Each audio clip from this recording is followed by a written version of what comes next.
오늘 하나님의 말씀은 마지막에 무엇을 드려야 하는가라는 제목으로 하나님 말씀 증거하겠습니다. 우리 철부지라는 말을 많이 합니다. 철부지, 시간, 계절을 모르는 사람, 모를 부자에, 아닐 부자에, 알 지자에 해가지고 철부지입니다. 때를 모르는 사람입니다. 어른은 무슨 뜻입니까? 어른. 얼굴, 얼굴에 꼴이 있는 사람, 얼굴이 있는 사람을 줄여서 어른이라고 합니다. 얼굴은 또 무슨 뜻이죠?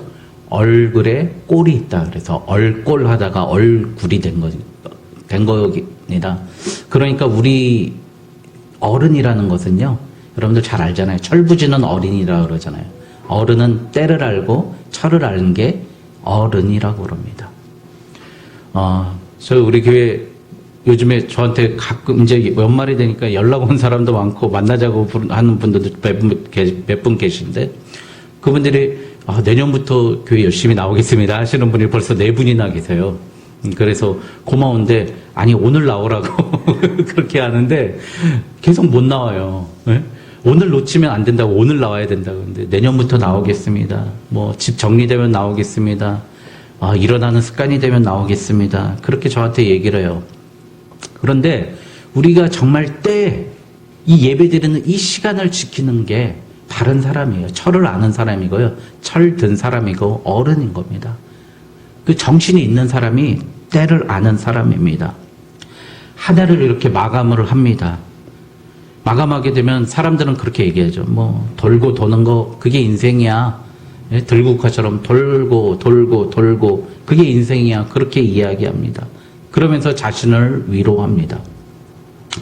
그러나 성경에서는 그렇게 시간이 돌고 돈다고 이야기하지 않습니다. 전도서 3장 2절에 보니까 날 때가 있고 죽을 때가 있으며 심을 때가 있고 심은 것을 뽑을 때가 있으며 죽일 때가 있고 치료할 때가 있다고 하나님이 말씀하십니다.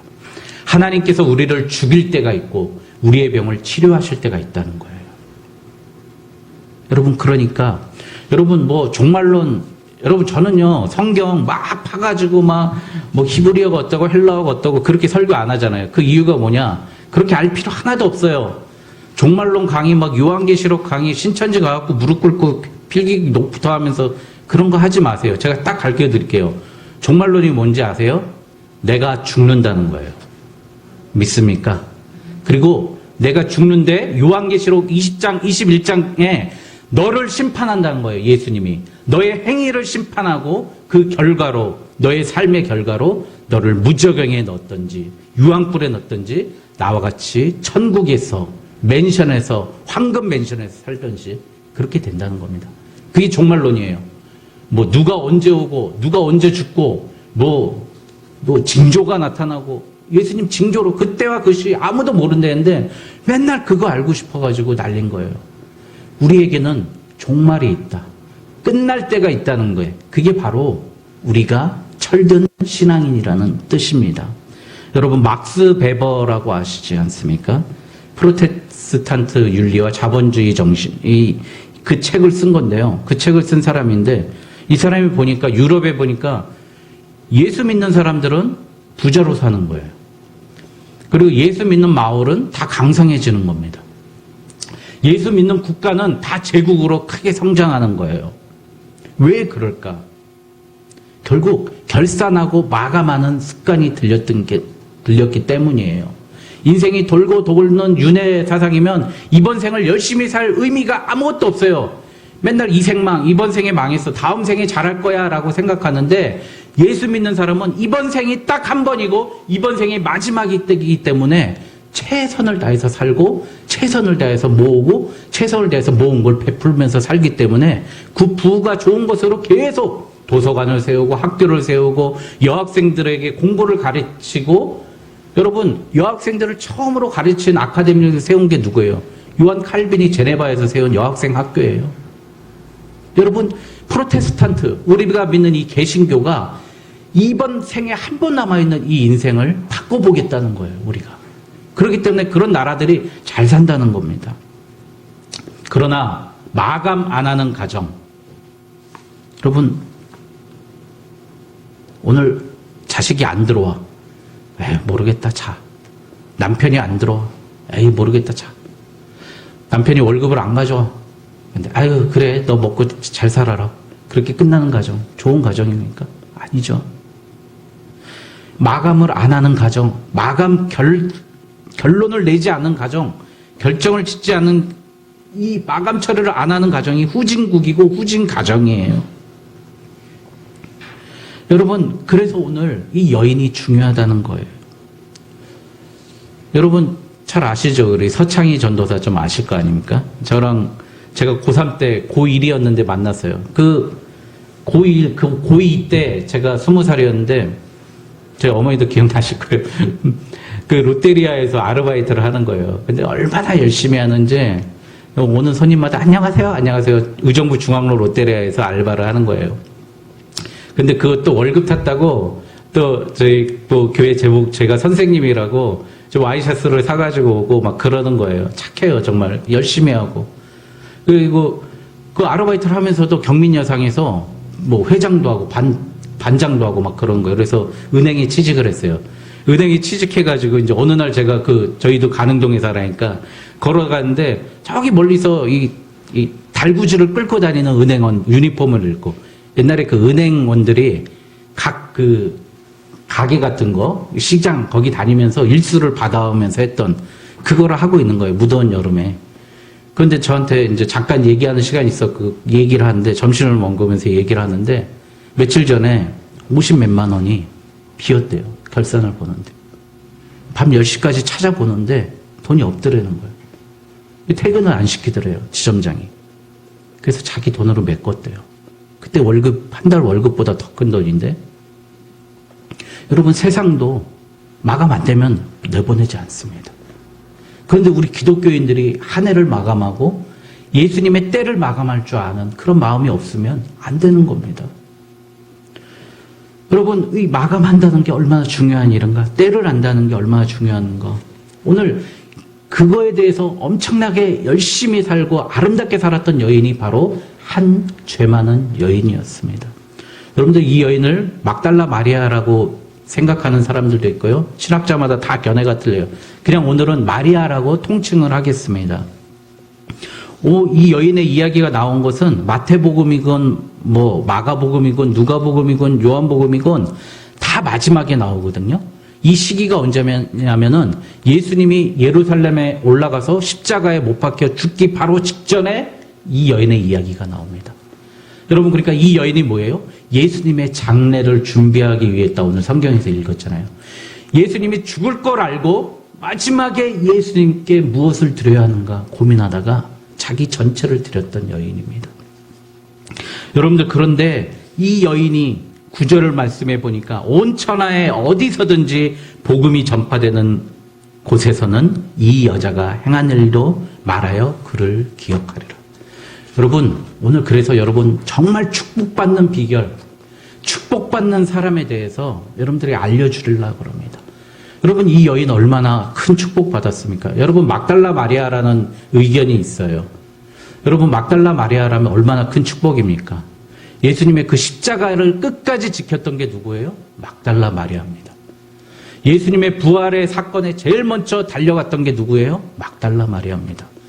예수님이 제일 먼저 부활하시고 나타나 보여줬던 여인이 누구예요? 막달라 마리아입니다.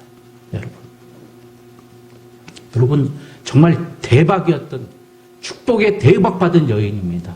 여러분, 오늘 이런 사람 되고 싶지 않습니까? 나의 이야기가 전해지는, 나의 복음이 전해지는 곳에 너는 꼭 같이 전해지리라. 이렇게 축복하신 이 축복의 말씀, 우리도 한번 이렇게 살고 싶지 않습니까?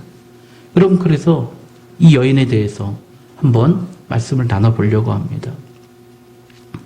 1절에 보니까 예수님께서 식사하실 때 한 여자가 매우 값진 향유, 곧 순전한 나드 한 옥합을 가지고 와서 옥합을 깨뜨려 머리에 부으니.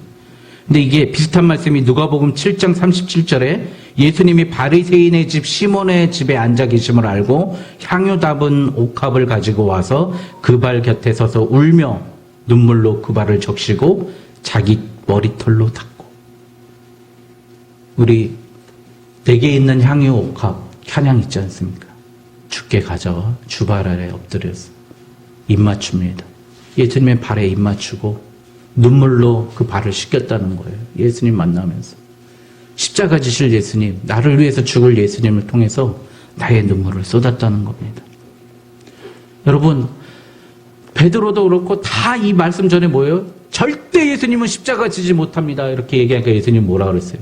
사탄아 물러가라 내 뒤로. 그렇지 않습니까? 그런데 이 여인은 예수님의 십자가를 예비하고 향유 옥합을 뿌렸어요. 근데 먼저 뭘로 뿌렸어요? 눈물로 뿌렸다는 거예요. 예수님 만나서 너무 감사한 거예요. 이 7절에 보니까 누가복음 7절에는 죄 많은 여인이, 죄 지은 여인이 왔다 그래요. 그래서 옛날에는 이 여인이 몸 파는 여자다 이렇게 얘기를 많이 했죠. 그러나 구체적인 죄는 드러나 있지 않습니다. 이 죄 많은 여자, 동네에서 어유 저 나쁜 년 이렇게 해가지고 했던 여자가 예수님께 온 거예요. 여러분, 예수님께 나오면 된다는 거예요. 제가 예수 원칙이라고 그래요. 이 예수님 원칙을 가져야 됩니다. 예수님 원칙 첫 번째, 우리 김용희 선교사님이 맨날 하시는 말씀 있죠. 예수면 다다! 이거 하시잖아요. 예수면 다다! 천보산 기도원 오셔가지고도 그 말씀 하시던데, 예수면 다다. 그런데 나만 예수가 필요한 게 아니라 너도 예수가 필요하다. 예수면 다 된다는 거예요. 여러분, 예수님 원칙 갖고 사세요. 이 여인도 예수님께 나왔어요. 자기가 멸시받고 천대받았지만 예수님께 나왔다는 거예요. 예수의 원칙 두 번째예요. 제가 만든 거예요. 제가 만든 거예요. 예수 원칙. 예수로 가는 길이 가장 빠른 길입니다. 믿습니까? 여러분, 다른 길로 가지 마세요. 사람하고 갈등이 있습니까? 싸웠습니까? 풀려고 하지 마세요. 먼저 예수님께 나와서 무릎 꿇으세요. 기도하십시오. 돈이 없으니까 먼저 예수님께 나오시라는 거예요. 그게 가장 빠른 길이고 가장 안전한 길이고 가장 쉬운 길입니다. 세 번째, 예수께 가야 인간이 인간다워집니다. 사람답게 삽니다. 멋진 인생을 삽니다. 오늘 이 마리아처럼 예수님의 끝까지, 십자가까지, 그거 아니에요. 예수님의 영광까지 예수님이 보여주셨던 가장 멋진 인생을 살았던 예수 원칙. 예수께 가야 인간다워지는 겁니다. 예수 원칙. 예수면 다다. 예수의 길이 가장 빠르다. 예수께 가야 사람답게 산다. 이 세 가지가 우리 교회 모토가 돼야 되는 줄 믿습니다. 여러분, 축복의 비결이요, 바로 예수께 나왔다는 거예요. 마지막이라도 하나님의 축복을 받고 싶다면 오늘 예수님께 나오십시오. 우리 어머니 권사님 말씀처럼 아무 말 말고 교회 나오란 말이야. 아무 말 말고 교회로 나와야 됩니다. 내 마음이 불편합니까? 분주합니까? 피곤합니까? 나와야 됩니다. 목사 보러 나오지 마시고요. 예수님 보러 나오십시오. 여러분, 성경 말씀은 하나님의 성령의 감동으로 되었다고 우리 배웠지 않습니까? 정확무오한 하나님의 말씀이라고 우리 세례 문답할 때 많이 외웠을 겁니다. 그래서 이걸 영감이라고 합니다. 성령의 감동을 했고 영감된 하나님의 말씀이라고 합니다. 그런데 여러분, 하나님이 이 성경의 저자인 줄 믿지 않습니까? 하나님이 쓰신 책이에요. 그러면 아담과 하와가 타락하고 나서 그 다음 구성 작가로서 어떤 내용을 썼으면 좋겠습니까? 구원하는 걸 썼어야 되지 않습니까? 노아의 방주 이야기가 더 먼저 나와야 되지 않습니까? 그런데 무슨 얘기가 먼저 나오죠? 가인과 아벨의 이야기가 창세기 4장에 나옵니다. 여러분, 무슨 이야기입니까? 예수께 나오라는 겁니다. 제사 드리는 게 시작이라는 겁니다. 성경을 관통하는 가장 일맥상통한 것은 죄인인 너희들이 살아날 수 있는 건 하나님께 나오는 제사밖에 없다는 거예요. 하나님이 이 성경의 작가로서 구성을, 너희는 죄인이기 때문에, 창세기 3장에 죄를 지었기 때문에 너희가 살아날 수 있는 유일한 방법은 아벨의 제사, 피의 제사를 드리는 것밖에 없다고 하나님은 이렇게 책을 구성하신 작가십니다. 예수님께 나와야 된다는 거예요. 여러분, 마하트마 간디 너무 잘 알지 않습니까? 그 사람이 7대 사회 악에 대해서 이렇게 말했어요. 첫 번째, 철학 없는 정치. 여러분, 우리 정치인들 보시면 간에 붙었다, 쓸개에 붙었다, 철학 없지 않습니까? 두 번째, 도덕성 없는 경제. 사람이 죽어가나 중소기업 후려치기 저도 많이 봐요. 예, 세 번째, 노동 없는 부. 우리 개인적으로 부동산, 주식, 코인, 저희는 개인적으로 안 했으면 좋겠습니다. 노동하지 않고 돈 버는 거 안 했으면 좋겠어요. 땀 흘리면서 돈 벌었으면 좋겠습니다. 이거 했다고 저 돈 벌었다는 사람 하나도 못 봤어요. 네 번째, 개성을 존중하지 않는 교육, 획일화된 교육. 아니 간디가 거의 80년 전 사람인데요. 90년 전 사람인데 어떻게 지금 우리나라 한국 사회를 정확히 짚고 있어요. 다섯 번째, 인간성이 사라진 과학. 지금 옛날에 황우석 교수 사람 복제하고 어쩌고 그러지 않습니까? 인간성이 사라진 과학. 여섯 번째, 양심 없는 쾌락 추구. 여러분, 우리 젊은 애들 얼마나 이상한 거 찍고 그걸로 재밌어하고, 단톡방에 한 명 완전히 이지면 왕따시키고, 우리 양심 없는 쾌락으로 즐거워하지 않습니까? 남의 괴로움을 즐거워하지 않습니까? 남을 돈으로 사서 즐거워하지 않습니까? 일곱 번째, 마지막이 헌신 없는 종교라고 했습니다. 여러분, 사회를 좀먹는 간디가 얘기했던 마지막 헌신 없는 종교. 우리가 제일 중요한 거 마지막에 이야기하고 있잖아요. 마지막에 이야기하잖아요. 간디가 가장 이야기하고 싶었던 게 헌신 없는 종교, 헌신 없는 예배, 헌신 없는 제사. 오늘 하나님이 창세기 4장에 기록했던 아벨의 제사, 피의 제사, 예수님께 나오라는 거예요. 그 제사를 꼬집습니다. 여러분, 우리 교회가 지금 한국 기독교가 그러고 있습니다. 아직도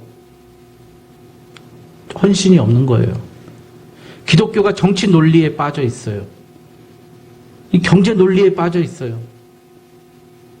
어떤 교회는 교회 보상금 5배 달라고 교인들을 가스통으로 불 피워가지고 경찰들한테 위협하고 있어요. 지금도.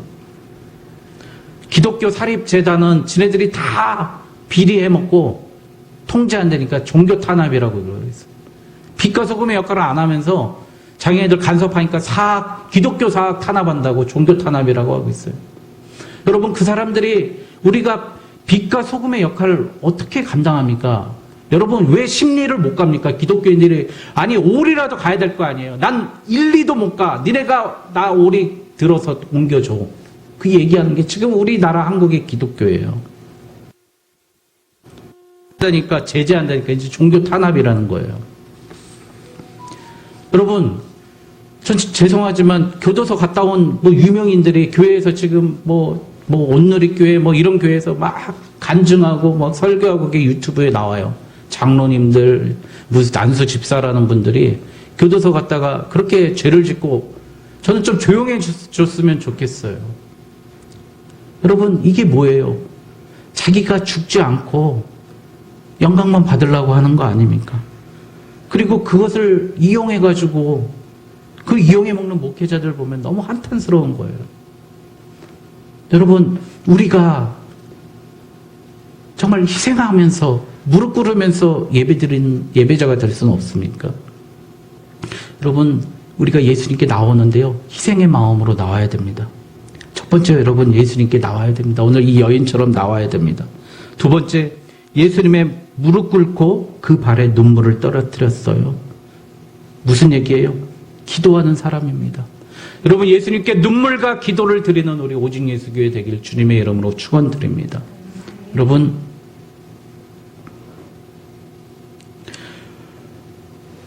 우는 것을 부끄러워하는 자, 거만한 자를 경멸하라 그랬어요. 우는 것을 부끄러워하는 사람은 거만한 자라고 그럽니다.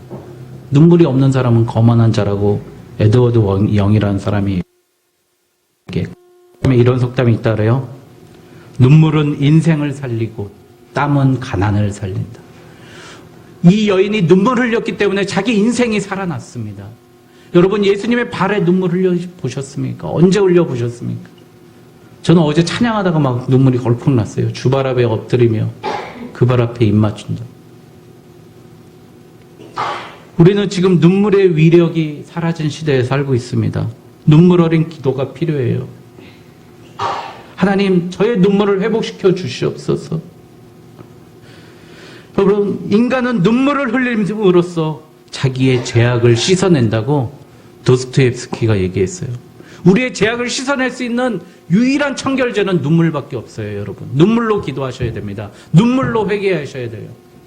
여러분, 이 여인이 오늘 눈물로 예수님께 눈물을 흘리면서 그 흘린 눈물도 죄송해서 자기 머리로 닦아드리고 거기에 자기의 향유를 뿌렸던 거예요. 예수님 얼마나 홀로 많이 우셨습니까? 겟세마네 동산에서 십자가에서 얼마나 외로워하시면서 혼자 많이 우셨습니까? 여러분, 이제 우리 말하지 말고 우는 교회 됐으면 좋겠습니다. 잡담하지 말고 회개에 눈물 흘리는 교회 됐으면 좋겠습니다. 세 번째, 옥합을 깨뜨렸습니다. 저는 그 대학교 2학년 2학기 때 8월이잖아요. 저희 신학교가 제일 높은 곳에 있고요. 5층이에요. 엘리베이터도 없어요. 8월 말에 개강을 했는데 그 올라가면 얼마나 땀이 많이 납니까?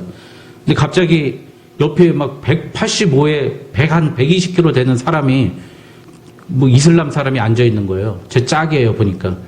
무알렘 균두스라고 터키에서 우리나라에 신학 공부하러 온 유학 온 유학생이에요. 와, 그냥 앉아 있는데 저한테 맨날 제보고 제가 장난 잘 치잖아요. 티지 그러면서 저를 놀렸는데요. 영어 많이 들었습니다. 그때 당시에는 같이 저하고 맨날 같이 다녔어요. 친했어요. 아, 그런데 이제 8월인데 덥잖아요. 근데 이상한 그 양파 썩는 냄새가 나는 거예요. 이 세미나실, 이 강의실 전체에 그 냄새가 나는 거예요. 다 여자애들 이러고 있고, 쉬는 시간 바로 나가버리고 막 이러는 거예요. 이런 냄새를 없애기 위해서 나드향을 썼다는 거예요. 이 나드향이 그겁니다. 이 더운 지방, 인도산 나드향이잖아요. 이 더운 사람들의 몸에서 나는 냄새를 없애기 위해서 나드향이 나왔고요. 이게 돈으로 통용이 됐대요. 이게 이렇게, 얼마에 돈으로 통용되는 그렇게 인도의 특산품이라고 합니다. 이건 그 무알렘 균두스 그 선교사, 지금 그 선교사로 다시 이제 터키로 갔는데요. 그분도 마찬가지예요. 법은 공화국이에요. 민주공화국이에요, 터키. 근데 자기가 여행사를 하는데 어떠한 꼬투리를 잡아서라도 감옥에 집어넣는 거예요. 감옥에 3년 살다가 나와가지고 우리나라로 도망와가지고 신학 공부하는 거예요. 그러니까 종교로 그들을 집어넣는 게 아니라요. 사업하면 너 어떻게든 틈새기를 잡아서 집어넣는 거예요. 그분 참 훌륭하게 목회하시고 또 강의도 하시는 거 알아요. 장신대에서 강의도 하시는데요. 무알렘 균두스 참 훌륭하신 분인데, 여러분, 이분 이 냄새, 우리의 추악한 냄새, 그거를 제거하기 위해서 오늘 이 여인이 왜 이 나드향을 예수님께 뿌렸습니까? 육신의 예수님이 썩어져가는 그 냄새 맡기 싫은 거예요. 예수님처럼 거룩하고 훌륭하신 분이 아름다운 냄새로, 아름다운 향기로 나실 줄 믿고 그의 길을 예비했던 여인입니다. 여러분, 자기의 전 재산을 예수님께 드렸습니다. 예수님의 썩어져감을 보기 싫어서 그 여인이 이렇게 드렸던 거예요. 여러분, 그래서 우리는 나의 모든 것을 드려야 됩니다. 이 여인이 가진 모든 것을 드리듯이. 여러분, 프랑스와 페넬롱이라는 프랑스 주교이자 신학자가 그리스도인의 완전이라는 책에서 이렇게 이야기합니다. 하나님의 소유가 된 사람은 항상 기쁘다. 여러분 믿습니까? 여러분, 우리가 하나님의 소유가 되면 항상 기쁜 줄 믿습니다. 그 마음은 갈등하지 않는다. 그의 바람은 오직 하나님의 뜻이기 때문이다. 그는 하나님이 원하시는 것을 하나님을 위해 즐겁게 행한다. 그는 자신에게 있는 모든 것을 포기한다. 그는 포기를 통해 오히려 하나님으로부터 수백 배 축복을 받는다. 여러분, 내가 나의 가진 모든 것을 포기할 때 하나님께서 축복을 주시는 줄 믿습니다. 이 여인처럼 축복받았습니다. 여러분, 그래서 우리는 주님이 주신 그 십자가를 굳건히 쥐고 가는 겁니다. 페넬로는 또 이렇게 말해요. 하나님께 자신을 맡김으로써 이와 같은 놀라운 축복을 얻는다면 우리가 하나님께 맡김을 두려워하는 것은 정말 불쌍한 일이다. 우리 하나님 내 전체를 맡기는 거 이렇게 두려워하잖아요. 그게 정말 불쌍한 일인 거예요. 왜 축복을 받으려고 하는데 그걸 왜 두려워하느냐는 거죠. 여러분, 우리 하나님께 맡겨야 돼요. 이 여인처럼 모든 걸 드려야 됩니다. 나의 모든 걸 드리는 겁니다. 여러분, 다스리는 것보다 예수님께 드리면서 순종하는 게 훨씬 안전합니다. 여러분, 내가 다스리려고 하지 마세요. 하나님 앞에 순종하시고요.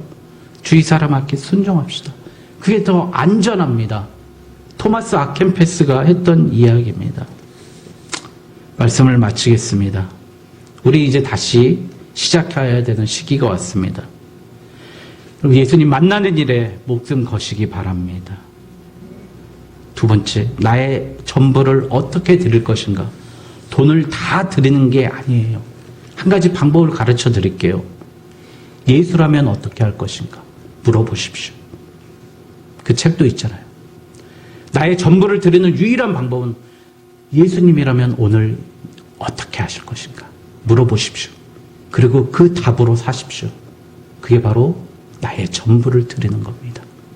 예수님이 썩어져 가는데 어떻게 할까?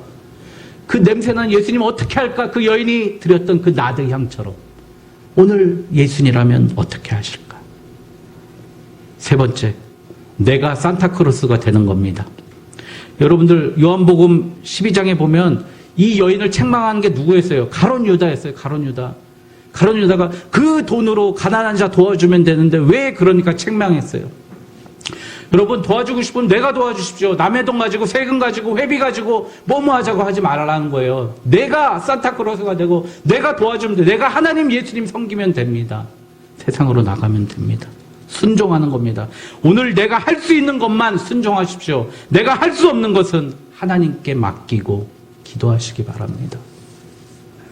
여러분, 오늘 예수님 만났던 이 여인처럼 바로 예수님을 나아가고 예수님의 발을 적시고 예수님께 순종하는 내년 한 해가 오늘 마무리하는 한 해가 되길 주님의 이름으로 축원드립니다.